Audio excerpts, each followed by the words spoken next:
Well, hello, guys. This is Hall Martin with 10 Capital Network. Thank you guys for joining us today. Appreciate you taking your time to talk with us today about friends and family funding. I've done a lot of work with startups, and friends and family funding in most cases comes up very early on.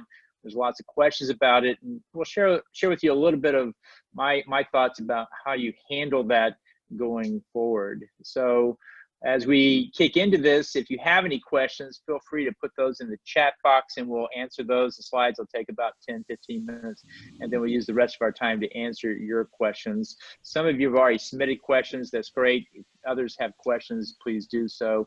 And if you want to raise your hand, we'll see what we can do to answer your question as well. So with that, let's go ahead and kick started.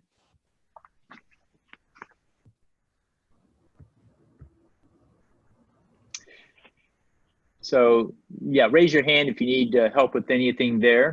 So funding from friends and family always comes up with startups. The question I often get is, should I take friends and family funding?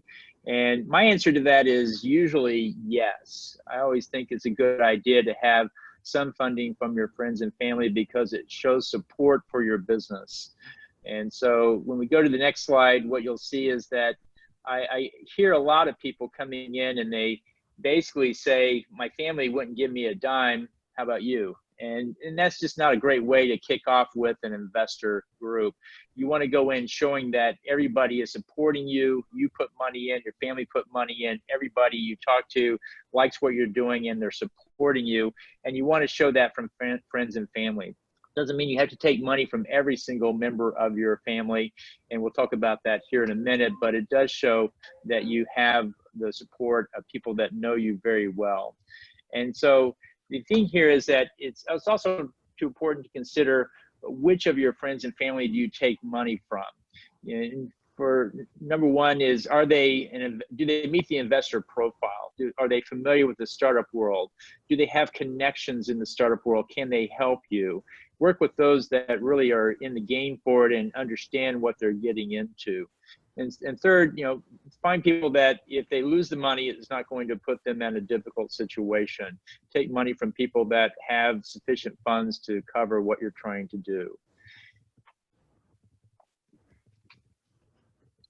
So as I said before, it's great to get support from your friends and family, and it's financial support as well as emotional support. People in your friends and family, when they see you taking on a full-time startup role, they know the commitment that goes with that, and they'll be most likely to give you support in other ways, such as taking care of kids and other things while you're traveling for your business, and they're at some level helping you out on that front as well.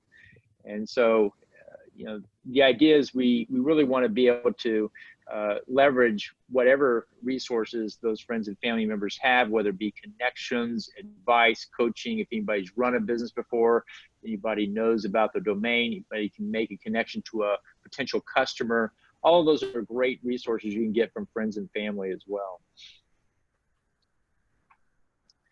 So one of the first questions that comes up with friends and family is, what kind of valuation should I give an equity investment from a friends and family member? And I often hear people saying, well, I wanted to give them a special deal, so I gave them a really good valuation or high valuation on this deal. And I find that's often not a good idea because you can mess up the cap table for follow-on rounds of funding.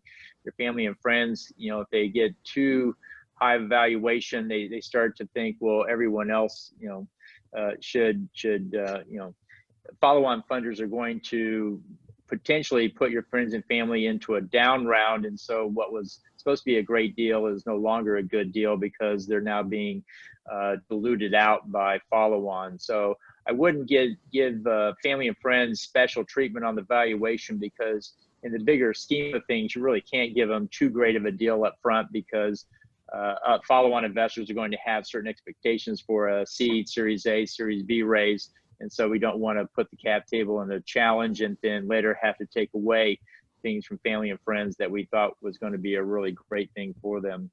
The other approach is to avoid the valuation discussion and structure it as a debt or structure it even better as a donation. And this is the advice I often give people: is go to all your family and friends that can help, and everybody's putting in 10K, nobody's getting paid back. This is a donation, and that really solves a lot of problems if you can do it. We don't have to set valuation, they're not on the cap table, we don't have to pay anybody back. And the way you give back to your family and friends is to, number one, create a really great business they can be proud of, and then two, when they come up with a startup or a need, you're there to support them the way they were there to support you.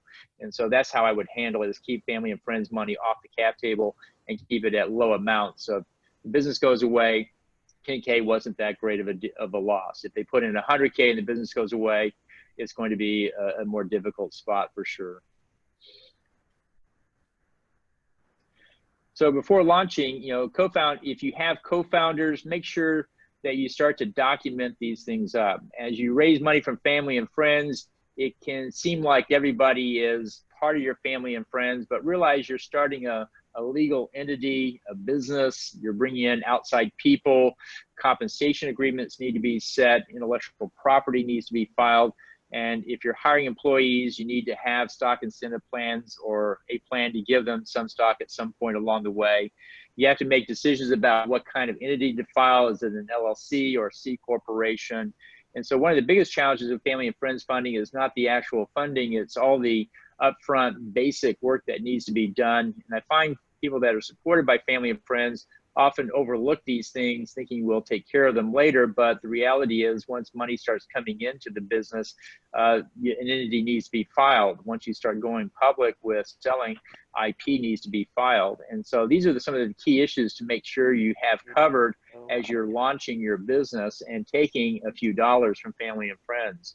The key here is that they're giving you some money, and some of that money will need to go after building a website, putting word marks together, putting provisional patents together. And so you want to put that into your plan to make sure you're covering that and using the funds for those basic things. Maybe $10,000.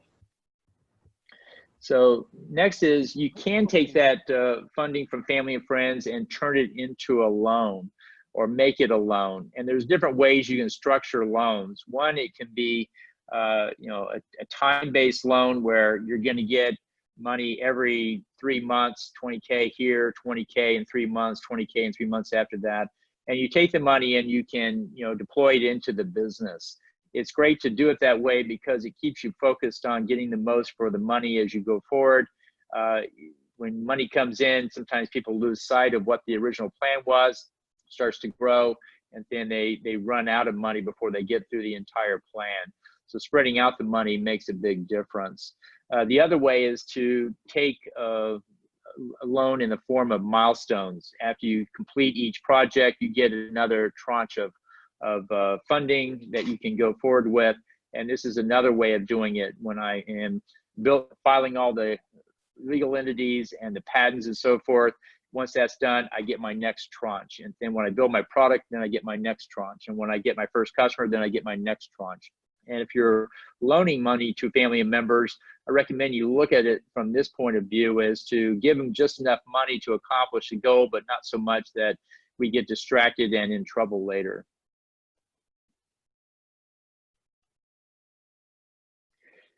One of the mistakes I see is people take loans from family and friends, but they treat it as a no interest loan. And there are tax implications with that. If you have a business and money's going into it, they're expecting that there should be some level of interest rate on it. So I put a nominal interest rate, 1%, 2%, 3%, something like that on it, just so that the IRS doesn't look at this as something else. Also, if there's any loans going, it should be with the company, not the individual person.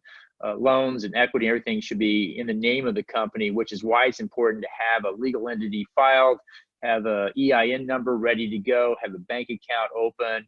Those are basic things you have to do for any business. And when family and friends funding comes in, that's usually the kind of work that you're doing.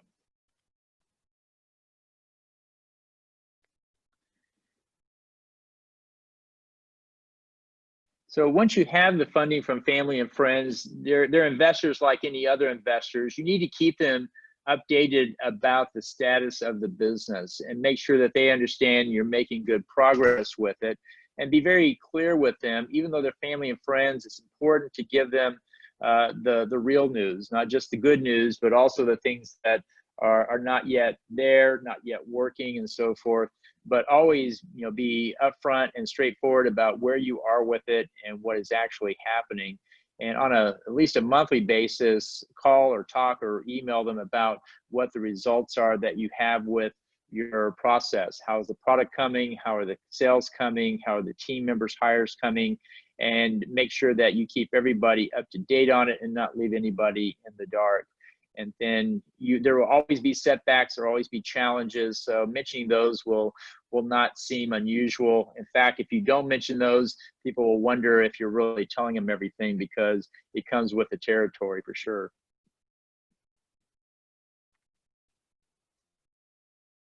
And you also start putting together key metrics around the business, showing that you're really doing proper management. This isn't a hobby, this is a real business. So it has growth metrics, it has success metrics, it has customer acquisition, lifetime value, cost metrics built in, and start calculating some of those things to show that this is a real business and people can actually track how you're doing because there's numbers and they're written down. And so keep those reports, and if anybody asks, you have them available, and then this shows that you're really keeping up with it.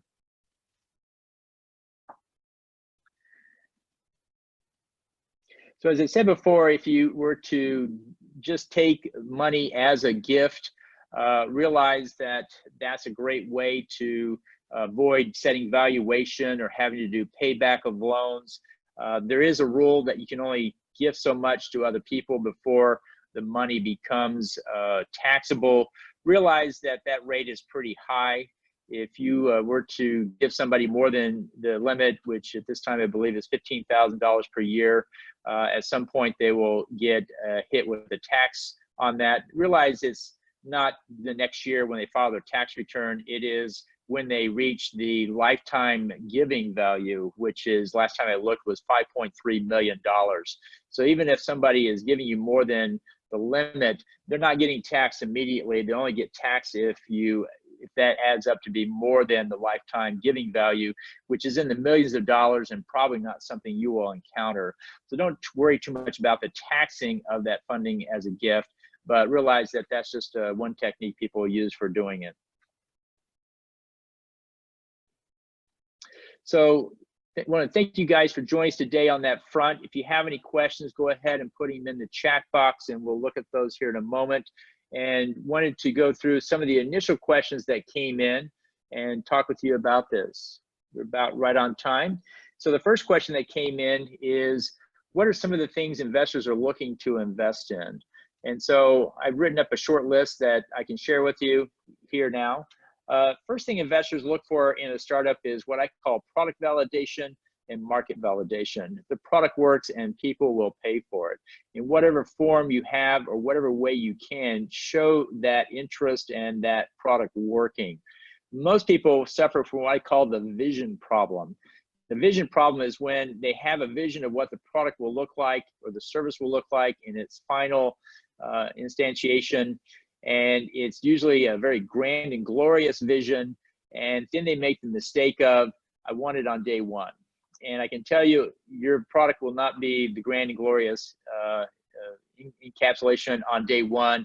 It will take many months, if not many years, to get there. Have a product or a portion of the product that works and people can work with and engage and pay for up front. And that will mean so much more to investors than a forecast of a great product that may one day work that way. Second thing investors look for, especially venture level investors, angels and venture capital, is they look for platform-based businesses. They look for recurring revenue. They look for strong teams with industry experience and startup experience. If you have a choice of going platform or product, go platform. If you have a choice of going recurring revenue or just one-off revenue, go recurring. If you have a choice of hiring anybody or hiring experienced person, try to get the experienced person on board, because this will make fundraising so much better and the business so much better as well. The last thing is you have to have a strong growth rate.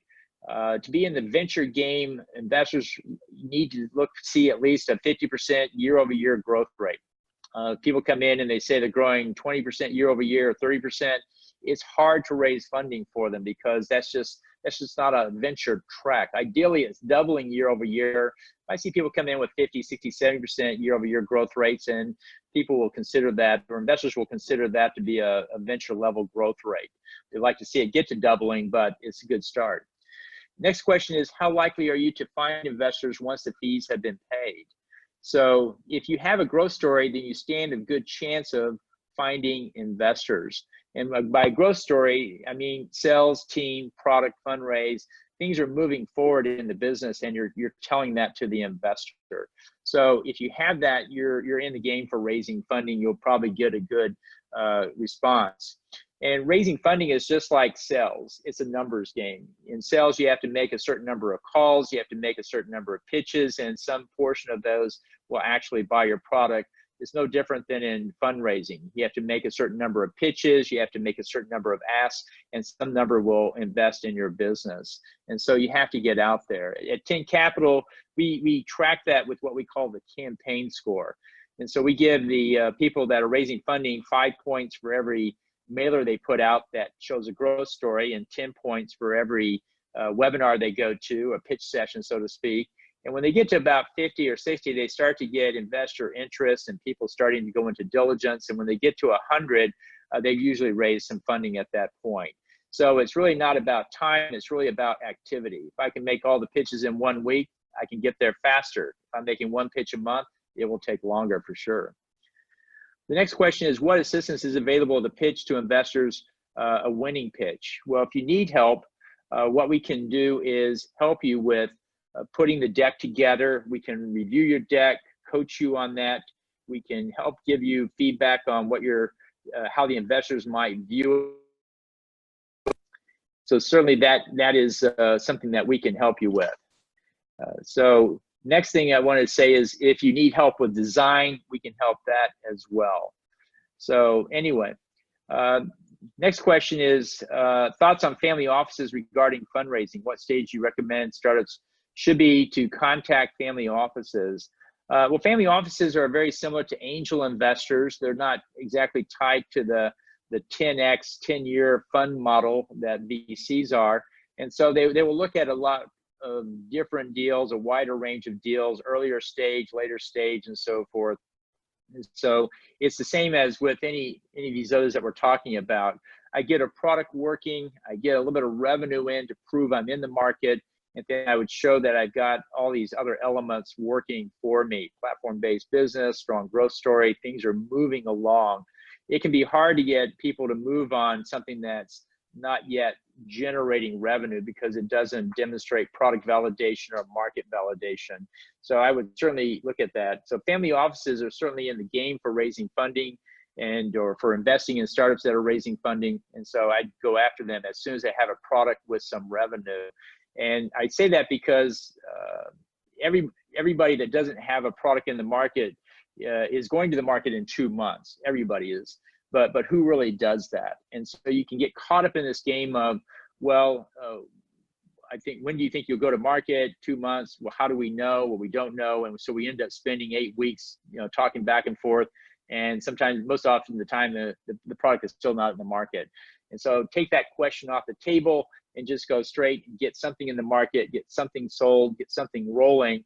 And then you go, it's revenue, say, yep, I'm revenue producing, I'm in the market. And we're past that question and we're on to the rest of it as well. So the next question we have is, how long does it take to get funding? Well, when we run campaigns, we run them in 3 to 6 month windows. That's what most campaigns last. But in general, for first-time startups on their first raise, I will tell you that for every $1 million you're trying to raise money, it will take you 1 calendar year to raise it. That's why when people come to me and they say, I want to raise $1 million, I'd say, well, let's start with the first 250 of that. Or let's start with the first 500 of that. Because if you raise 250 or 500, you can do some really great things with it. You don't have to go raise $1 million to get going. You really just need 250 or 500 to get going.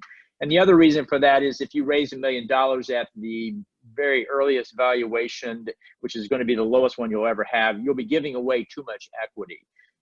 Raise just enough to get the business up off the ground and rolling, and then go raise more money when you have a chance.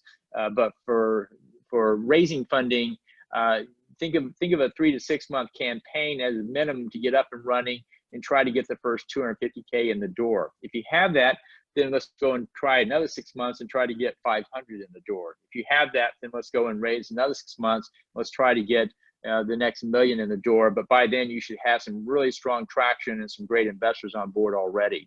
So it just depends upon where you're starting from. And then the next question is, what is the normal ROI investments investors are looking to get? So angels and venture capital want what's called an internal rate of return. It's like return on investment, but it's return on investment with respect to time. ROI is return on investment without respect to time. It doesn't matter when the money comes back, it's the same number, but with IRR, the sooner that money comes back, the more likely, the higher the number that you get. And essentially, that's about, they want 3 to 5 times their money over a 5 to 7 year period is what they're looking for. And that tracks pretty close to a 44% IRR. So that is a pretty good growth rate you have to have there, which is why investors are looking so hard at your growth story to know that you're really growing and moving forward in the market. We're not spending 2 years just trying to get the product out the door. We're out the door. Now we're spending our time growing that business, getting it up the curve as fast as we can. So let's see if there are any other questions that we have here today.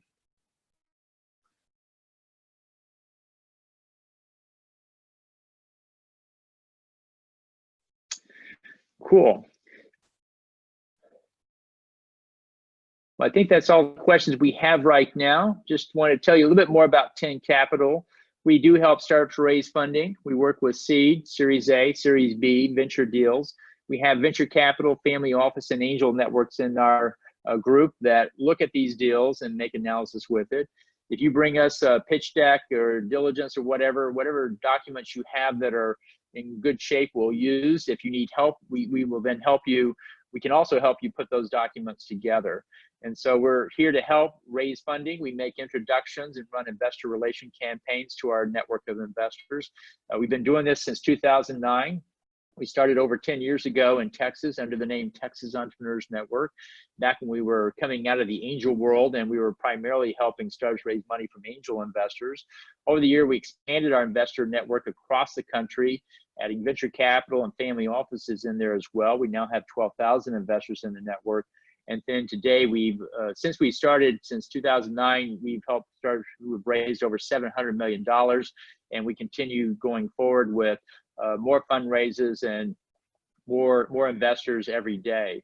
And so we look forward to talking with you about your deal and looking forward to seeing what we can do to help you. If you have any questions, feel free to email us. We'll be glad to get on the phone and talk with you about your deal and see what we can do to help you. Thank you guys for coming out to today's Ask Me Anything. If there's no other questions, then let's go ahead and wrap up. Let me check and see.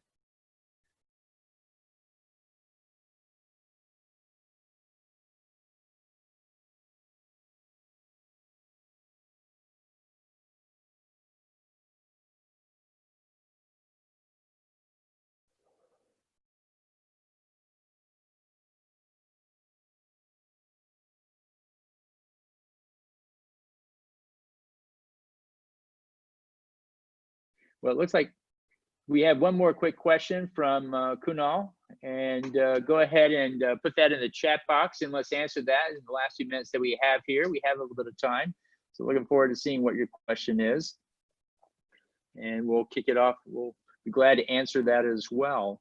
We're based in Austin, Texas. We work across the country. We are all online. In this COVID economy, we continue to roll and work with people every day across the US, and looking forward to working with you guys as well. So we'll look for Kunal's question here. If you can type that in, be glad to answer that.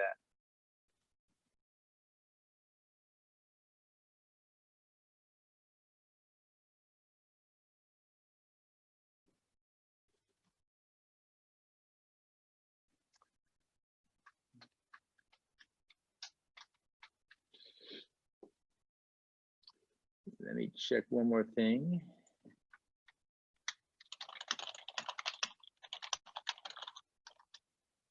Okay, we have Michael's hand raised as well. So Michael, go ahead and type in your question also. Let's see if we can answer that.